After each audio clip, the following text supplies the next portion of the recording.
का बोलता कांग्रेस वाले के पास जाओ, का बोलता बीजेपी वाले पास जाओ, तो बीजेपी का तू है, कांग्रेस वाले पास वोट तेरे को दिया तो वहाँ कांग्रेस वाले पास क्या लेंगे।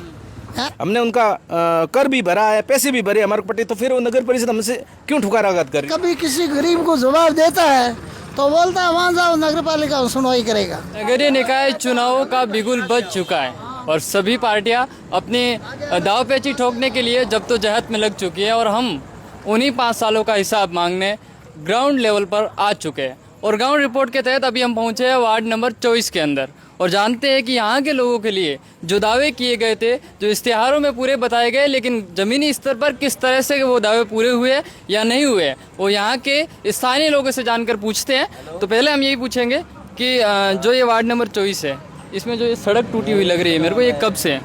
ये सड़क पिछले 2 साल से है।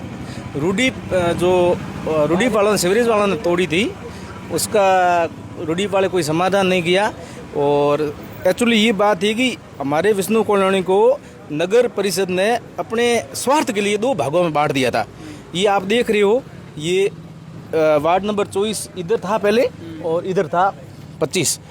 यहाँ से इधर का कांग्रेस का, बीजेपी का पार्षद था और इधर कांग्रेस के पार्षद थे। हम बीच में लटक गए, हमारा कोई विकास नहीं हुआ। अब हमारे को फिर नगर परिषद ने और नेताओं ने अपने 24 नंबर वार्ड में हमारे को कन्वर्ट किया है, सम्मिलित किया उस वार्ड 24 नंबर वार्ड में। अभी फिलहाल हम 24 नंबर वार्ड में हैं। जी सर, मैं यहाँ से देख रहा हूँ एक तरफ से नालियाँ बहुत संकरी बनी हुई है और एक तरफ नालियाँ है भी नहीं, तो यहाँ का जो घरों का गंदा पानी निकलता है वो कहाँ जाता है? ऐसा है कि सीवरेज वालों ने, जो रूडी वालों ने इस पहले तो इसको भाई हाईवे से नाले को उधर निकालना था सीवरेज वालों का। फिर क्या कि हाईवे वालों ने इजाज़त नहीं दी, तो उसी नाले को सीवरेज वालों ने इधर से निकाला, जो ये गली दिख रही है। तो इसमें क्या हुआ, सीवरेज वालों ने हमारे से वादा किया, हम आपकी गटर जोड़ देंगे, हम आपकी नालियाँ जोड़ देंगे। और जो भी 20-20 फुट यहाँ उन्होंने खुदाई की थी, तो उस 20-20 फुट की अब बरसात के समय न तो वो रोड बनाने आए, न हमारा कोई नगर परिषद ने सूद लिया, न रूडी वालों ने लिया। और वो नीचे से रोड धस गई है और इधर कोई नहीं आया। और हम उसमें कोई नहीं आया, बिल्कुल कोई आने वाला जितना है ही नहीं, पूरा खत्म है डेरा। कम से कम ये 34 सालों से ऐसा नैसा लटका पड़ा है। अच्छा, हमारा किसी ने साथ नहीं दिया, हमारी सुन लेने वाला किसी ने साथ नहीं दिया, बिल्कुल है ही नहीं। यहाँ आपके पार्षद जी कौन है? पार्षद बांकाराम। बांकाराम था, जब उसको घर थी वोट लेने आया तभी तो आके पैर पकड़े, फिर बाद में बांकाराम को देखे ना, आज 5-6 साल हो गया। अच्छा, बिल्कुल बांकाराम तो मुंह तक नहीं दिखाया। तो अभी वापस चुना, फोन करे तो बांकाराम कोई फोन उठाता नहीं है, नहीं कोई जवाब देता है। और जे कभी किसी गरीब को जवाब देता है तो बोलता है वहाँ जाओ नगर पालिका सुनवाई करेगा। का बोलता कांग्रेस वाले के पास जाओ, का बोलता बीजेपी वाले पास जाओ, तो बीजेपी का तू है, कांग्रेस वाले पास वोट तेरे को दिया तो वहाँ कांग्रेस वाले पास क्या लेंगे। जी, कांग्रेस वाला घर से तो बनाएगा नहीं, बनाएगा तो नगर पालिका। तो अभी जो वापस नगरीय निकाय के चुनाव आए, काफ़ी विलंब के बाद वापस लौटे हैं, तो इसको लेकर आपके मतलब क्या डिमांड रहेगी मेन जनप्रतिनिधियों से? लगभग 6 साल हो गए हैं ये नगर निकाय के चुनाव वापस हो रहे हैं। इसमें हमारे को धोखा ही मिला है। पहले हमारे वार्ड को एक आधा वार्ड कर दिया 24 नंबर में, आधा कर दिया 25 नंबर में, तो उसमें हमारा कोई विकास नहीं हुआ। अभी फिर हमारे को सम्मिलित करके 24 नंबर में लिया है, तो हम 24 नंबर के वार्ड के साथ सम्मिलित हैं। लेकिन हमारे को विकास के नाम पर जहां हम कहीं भी जाते हैं तो हमें ठेका दिखा दिया जाता है कि आपका काम नहीं होगा, आप साहब ग्रामीण में हो। तो ग्रामीण वालों के साथ जाते हैं, उनके पास जाते हैं तो वो कह रहे हैं आप नगर परिषद क्षेत्र में हो। और हमारे को विकास से बिल्कुल अलग किया जा रहा है, हमारे साथ घोर अन्याय किया जा रहा है। हम जनप्रतिनिधियों से, नेताओं से अपना हक मांगते हैं कि हमारे साथ न्याय किया जाए, या तो हमारे को नगर परिषद में रखा जाए या फिर ग्रामीण क्षेत्र में जोड़ा जाए।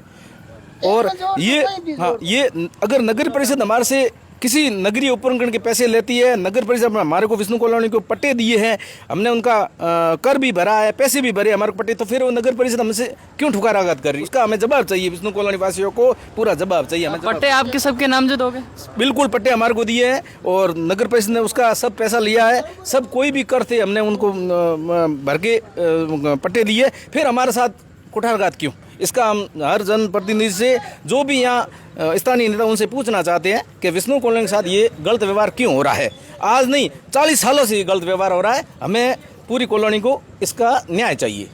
जी सर, यहाँ एक सामने स्कूल दिख रही है मेरे को, और स्कूल के आगे जो रोड टूटी हुई है, तो यहाँ पर छोटे बच्चे भी पढ़ने आते होंगे, तो उनको लेकर असुविधाएं होती होगी।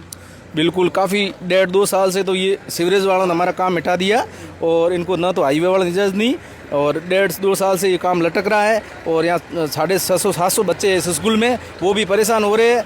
आम नगर जैसे नगर परिषद आम निवासी परेशान हो रहे हैं, हमारे को बाहर निकलने में दिक्कत हो रही है। अभी कुछ 4-5 दिन पहले इलेक्शनों के टाइम में थोड़ा बहुत ये पत्थर डाल दिए, तो उससे काम नहीं होने वाला। हम पिछले 6 साल से उनका हिसाब मांगते हैं, हमारे को हिसाब दे।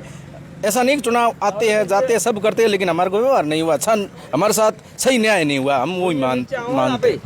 पुलिया मीचा ये हमारा हाथम बनाड़ो है कि पानी नहीं आवे, स्कूल टाबरिया नहीं डूबे मई, और 5-6 साल पानी डूबे तो मैं तो हाथम बनाए बेटो। हमारे भाई साहब बड़े भाई साहब कहो के पैदल जावे स्कूल में पानी में डूबे, पानी आवे रहे, पानी सीधो नाले यार पानी हमें आवे अपने ईर कारण मैं तो आतम को मार भाई मैं कहो संदो करो, मैं स्कूल संदो की टाबरिया मैं डूबे नहीं इतना 5 फुट पानी आवे रहो ये तू जब मैं जुड़ाई ऊंचो अपने, मतलब पूरे शहर का पानी इस कॉलोनी में आ जाए। सब इधर से पानी पूरी कॉलोनी का, यहाँ चामुंडा सर्किल से होते विष्णु कॉलोनी में आता है। तभी हमें अपने स्तर पे वहाँ चामुंडा सर्किल पे एक रैंप बनवाया था, तो कि वो पानी सीधा NH के हाईवे वालों के नालों के अंदर चला जाए, और हर जगह हाईवे वालों ने अपने नाले ब्लॉक कर रखे हैं। पूरा विष्णु कॉलोनी नरक की हालत में जी रहा है, हमारी कोई सूद लेने वाला नहीं है।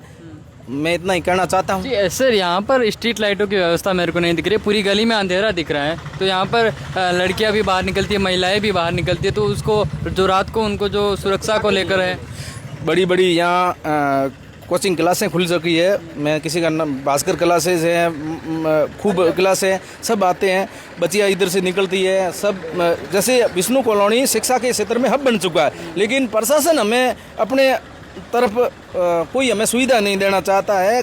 हम यहाँ हाईवे से 150 मीटर दूर नहीं है, लेकिन काफ़ी 50 साल से विष्णु कॉलोनी बनी हुई है। अभी तक हमारे को किसी भी नगर परिषद अपना वो काम कर लेती, पैसे ले लेती, नगर उपकरणीय पैसों का वो सब ले लेती, लेकिन हमारे साथ कोई किसी भी चीज़ का व्यवहार नहीं करती, हमारे को सुविधा नहीं दे रही। उसका समाधान होना चाहिए। मैं सब जनप्रतिनिधियों से, स्थानीय नेताओं से, हाईकमान से ये पूछना चाहता हूँ कि जनता वोट देती है, जनता आपके ऊपर, जनता का अधिकार है, जनता के ऊपर आपका अधिकार है, लेकिन जनता के साथ अन्याय नहीं होना चाहिए। वो हम कभी विष्णु कॉलोनी वासी बर्दाश्त नहीं करेंगे। तो नेता लोगों, आप सुन सकते हो स्थानीय लोगों के आपको लेकर जो रोष पैदा हुआ है, जो विकास को लेकर विकसित हुआ है, जो टूटी हुई सड़कों और गंदी नाली और बिना लाइटों से अंधेरे में जो जी रहे हैं, जो सुरक्षा को लेकर सवाल पूछ रहे हैं, ये आपसे हिसाब मांग रहे हैं। आपसे हिसाब ये जनता भी मांगेगी, आपसे हिसाब खटक भी मांगेगा, क्योंकि जो जिन लोगों ने आपको मत देकर, आपको वोट देकर जिताया, तो अब उसका हिसाब मांगकर ये मत करेंगे। इनका कहना है कि जब भी इस बार जनप्रतिनिधि यहाँ आते हैं तो हम उनसे हिसाब जरूर मांगेंगे, हम किसी पार्टी किसी पक्ष को लेकर इस बार नहीं गुमराह होंगे। तो आप बने रहिए और भी वार्डों के जमीनी स्तर के हालात जानने के लिए द खटक के साथ मैं रमेश जांगू।